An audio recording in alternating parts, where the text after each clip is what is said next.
الحمدللہ رب العالمین والصلاة والسلام علی سید المرسلین وعلی آلہ وصحبہ اجمعین۔ سبق نمبر 115 فعل امر۔ فعل امر کی 3 قسمیں ہیں۔ فعل امر معروف ہوتا ہے، فعل امر ثقیل ہوتا ہے اور فعل امر اثقل ہوتا ہے۔ دیکھیے، افعل کا مطلب ہے کر، افعلن ضرور کر، افعلن ضرور بضرور کر۔ افعلن میں تاکید ہلکی ہے، افعلن میں تاکید مزید ہے۔ اور اب اس کی 5 صورتیں ذرا دیکھ لیجئے آپ۔ فعل امر کی 5 قسمیں ہیں، یہ ہم بتا چکے ہیں پہلے۔ افعل، افعلی، افعلا، افعلو، افعلنا۔ افعل ایک آدمی سے آپ کہہ رہے ہیں کام کر، افعلی ایک خاتون سے کہہ رہے ہیں کہ یہ کام تو کر، افعلا آپ دونوں لوگوں سے کہہ رہے ہیں کہ یہ کام کرو، افعلو آپ سب مردوں سے کہہ رہے ہیں، افعلنا آپ تمام عورتوں سے کہہ رہے ہیں، حکم دے رہے ہیں، فعل امر ہے۔ اور اثقل کی جو صورتیں ہیں، افعلن، افعلن، افعلان، افعلن، افعلنان، افعلن، لن، افعلان، افعلن، افعلنان۔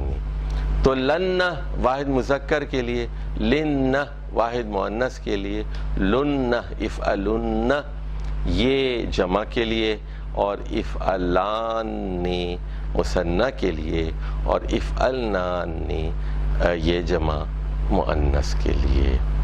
فعل امر ثقیل اس کی صرف 3 ہی حالتیں آتی ہیں، مثنیٰ اور جمع کے لیے استعمال نہیں ہوتا۔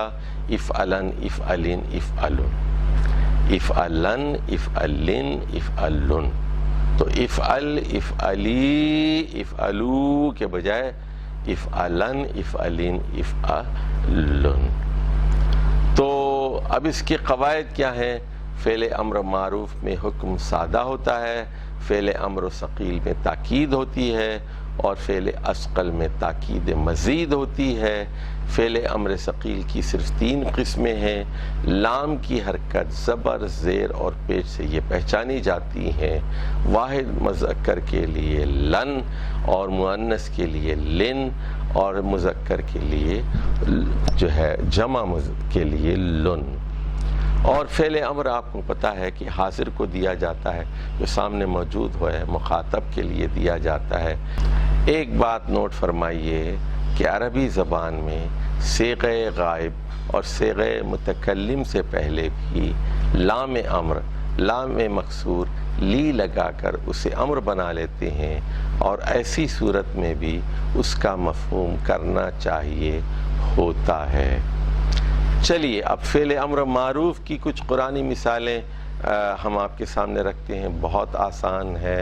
اذهب بکتابی ھذا، حضرت سلیمان علیہ السلام ہدہد سے کہتے ہیں کہ یہ میرا خط ہے، اس کو تم ملکہ سبا کے پاس لے جاؤ۔ اذهب بکتابی ھذا، ذهب یذهب، اذهب۔ اور یہ دیکھیے سورہ اعراف کی آیت ہے، اور اللہ تعالی حضرت موسیٰ سے کہتے ہیں ان اضرب بعصاک الحجر، اے موسیٰ کہ تم اس چٹان پر اپنی لاٹھی سے ضرب لگاؤ۔ اضرب، ضرب یضرب، اضرب، اضرب فعل امر ہے۔ اور حضرت ابراہیم علیہ السلام اللہ سے دعا کرتے ہیں اجعل ھذا بلدا آمنا، اے پروردگار اس شہر کو، اس مکے کے شہر کو بلد آمنا بنا دے، پرامن شہر بنا دے۔ اور پھر دعا کرتے ہیں وارزق اہلہ من الثمرات، کہ اس مکے میں رہنے والوں کو بہترین ثمرات سے، بہترین پھلوں سے اور بہترین نتائج سے فیض یاب فرما۔ تو ورزق، رزق یرزق، ارزق، ارزق یہاں پر فعل امر ہے۔ چلیے اب فعل امر واحد مؤنث کی کچھ مثالیں لیتے ہیں۔ سورہ فجر کے آخر میں ہے یا ایتھا النفس المطمئنہ، مطمئنہ، اے نفس مطمئن، ارجعی الی ربک، چل اپنے رب کی طرف۔ تو عربی زبان میں یہ نفس مؤنث ہے، یہاں رجع، یرجع، ارجع کے بجائے ارجعی استعمال ہوا ہے۔ یرجع، یرجع کے بجائے جو ہے ارجعی الی ربکی، اور رب الی ربکا کے بجائے ربکی، کیونکہ یہ مؤنث ہے۔ اسی طرح آل عمران میں حضرت مریم کو اللہ تعالیٰ نے کہا یا مریم اخنتی لربک، قنت یخنت، اخنت، اخنت کی بجائے اخنتی لربکی، اپنے رب کے آگے فرما بردار بن جا، تابع فرمان بن جا، واسجدی، اور اللہ کے لیے ہی سجدہ کر، ورکعی، اسی کے مع الراکعین، جھکنے والوں کے ساتھ تو بھی جھک جا۔ اب آ جائیے فعل امر مثنی کی مثال، جیسے پہلے بھی بتا چکا ہوں میں، اذهب الی فرعون، پہلے کہا گیا اے موسیٰ تم فرعون کے پاس جاؤ، اور پھر جب حضرت ہارون کو بھی نبوت عطا کی گئی تو فرمایا گیا اذهبا الی فرعون، تم دونوں فرعون کے پاس جاؤ۔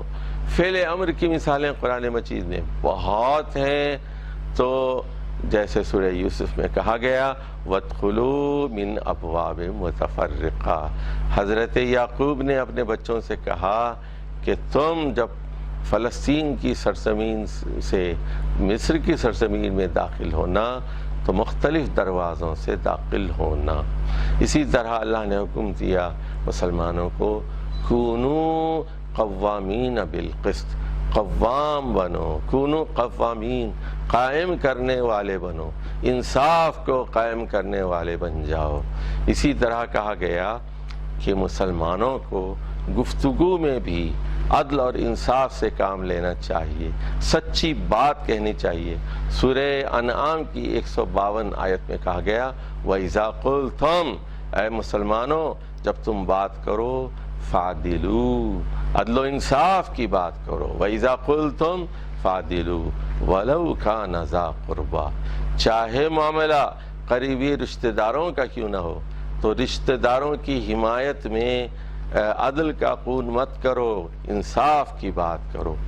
سورہ بقرہ کی آیت نمبر 21 میں کہا گیا اعبدوا ربکم الذی خلقکم، اے ساری دنیا کے انسانوں یا ایھا الناس اعبدوا ربکم الذی خلقکم، اس رب کی عبادت کرو لوگو جس نے تم سب لوگوں کو پیدا کیا ہے، یعنی جو خالق ہے، جو رب ہے، وہی عبادت کا مستحق ہو سکتا ہے، جس نے تخلیق کیا اور جس نے تخلیق کرنے کے بعد یہاں ربوبیت کے انتظامات فرمائے، تو عبادت اور اطاعت، بندگی اور محکومی اور عبودیت صرف اسی کے لیے جائز ہو سکتی ہے۔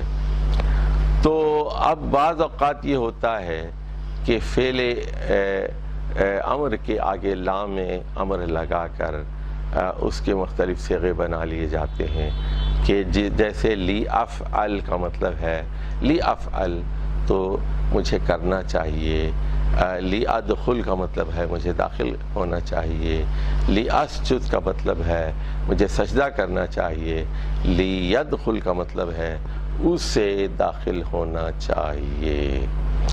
اب دیکھیے اسی طرح یہاں آپ کی کتاب میں ایک چارٹ دیا گیا ہے، اس کو دیکھیے، یذہب فعل معروف ہے اور لیذہب کا مطلب ہے اسے جانا چاہیے.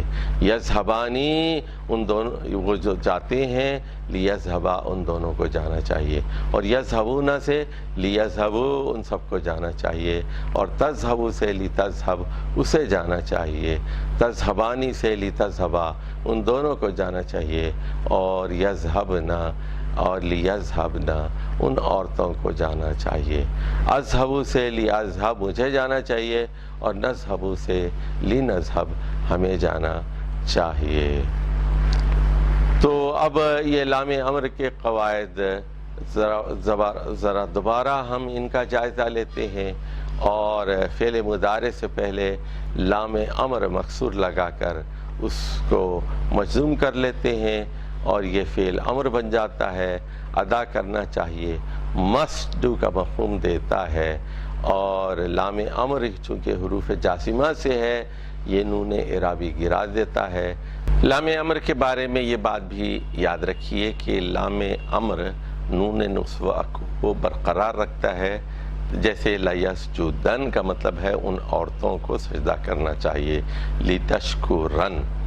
البتہ فعل ناقص سے پہلے اگر حرف علت ہو اور ہوتا ہے واو ہوتا ہے یا ہوتا ہے تو لام امر اس کو گرا دیتا ہے. جیسے دعا یدعو ادعو سے اور خشیہ یخشا اخشا سے دعا یدعو ادعو.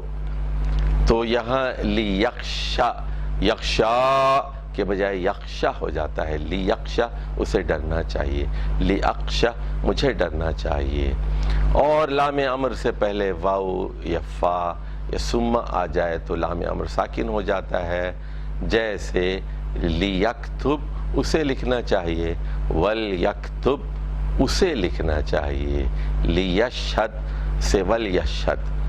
تو اور اسی طرح لیعمل سے فلیعمل اور لیعبدو سے فلیعبدو. والسلام علیکم ورحمۃ اللہ وبرکاتہ.